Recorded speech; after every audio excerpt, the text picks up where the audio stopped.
Hi everybody, and welcome back to Wazoodle Notes, our Cliff's Notes version of our latest blog post. And in today's video, we're going to talk about our newest post titled, Surprisingly Simple, Learn How to Remove Bloodstains from Fabric Based on Fiber Type. Now, you don't have to star in the movie Carrie to have a healthy, borderline fear of removing bloodstains from fabric. It's kind of a daunting task. And we get asked all the time from our makers, how do you do this? Specifically, how do you do it with different fiber types?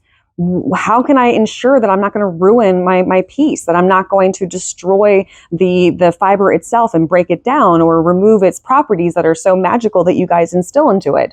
Things of that nature. And so we scoured the internet as well as some good old-fashioned reference books. I collect old books from the 90s, so way back. And we found some amazing tips. Now, there are some overarching tips that kind of go with any fiber type. It's best practices no matter what with getting a bloodstain out of fabric. And then there's some very specific tips that are for each fiber type itself. So we're going to start off with the overarching ones that are applicable no matter what the fabric is. And the number one best practice for bloodstain removal is speed. It is all about moving quickly. The moment you see blood on your clothes, the moment you see blood on your fabric, you've got to get your hiney going and get it out of there. So move quickly. That's the number one suggestion, no matter what the reference. The second and really close runner-up is to use cold water. That is imperative. You never want to use hot water. And here's why. A blood stain is categorized as a protein stain. And what happens with a protein stain is when you use heat, it essentially bakes it into the fabric, and then it makes it nearly impossible to remove. So cold water always. So you got speed, cold water. And the next that kind of goes along with it is to make sure not to put it into the dryer. So it's not just heat in the form of water, it's heat in the form of dryer as well. So the next thing you want to do once you rinse it out with cold water, you get the majority of the blood out, and I'm going to tell you a really cool way to do that in a second. But once you do that, final step is to launder it and to use a very gentle detergent and run it through a cold wash cycle. But do not throw it in the dryer. Hang it to dry. Now, having said that, if you hang it to dry and it's a PUL fabric, do not hang it in direct sunlight. Hang it somewhere inside, out of direct sunlight, because direct sunlight is the devil itself when it comes to PUL fabric. It will break down the polyurethane layer. So we've got speed, we've got cold water, we've got getting it into a gentle wash cycle with a good detergent right away after the majority of the stain is removed, and we've got avoid putting it in the dryer. So those are the basic overarching tips for any fabric when it comes to removing blood stains. Now we're going to get into the really cool piece that is very unique to Wazoodle. All right, so I'm sure you guys have heard about our Zorb fabric, specifically our Zorb original fabric. One second, I'm going to show it to you. So this is the Zorb original fabric. And you can see not much stretch or anything like that. Very fibrous. This is not something that you would just throw in the laundry on its own. Typically, you would use this for, absorption purposes in like a menstrual pad or underwear or a diaper or diaper insert, things of that nature. And you would suggest to sandwich it between two other layers of fabric to keep it safe. But in this instance, you would use a piece, about this size. This is actually a sample swatch that you can order from us. So it's a 4x4 sample swatch that you can get for $2 off of our website. So let's say you order a swatch of it and you have it delivered, or you already have Zorb Original at home and you just cut down a small piece of it. What you're going to do is you're going to use this as a blotter, and it's going to help you to remove the blood from the fabric without damaging the fabric, no matter what type of fabric it is. So what you would do is you would saturate the fabric with cold water, and then using your Zorb, you could take it from the top only and blot it gently. And what will happen is the blood and the excess liquid will suck into the Zorb. It's very absorbent. So it'll suck that blood into it. Then you would take this, rinse it under cold water again, wring it out gently, and go back to the stain again and continue doing that action until you have most of the blood and most of the residue removed from the fabric.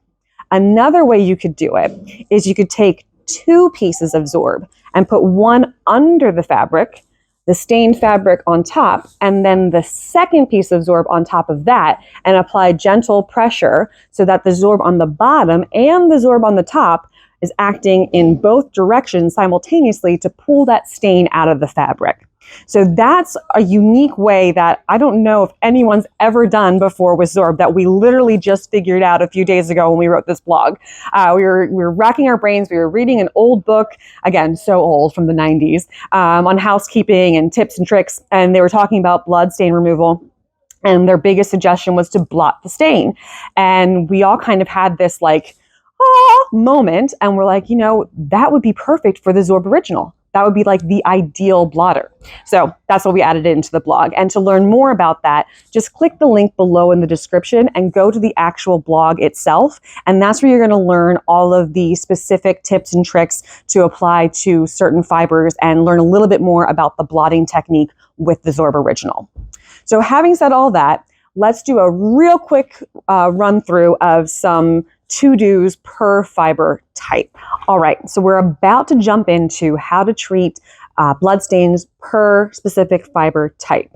Before we get into those details, we want to talk about the first line of an aggressive attack on the stain. So let's say you've exhausted the cold water rinsing and the Zorb Original blotting technique that we just spoke about. And there's still some leftover, maybe like a rim of color or discoloration of some kind. The stain isn't 100% gone, and you need it to be.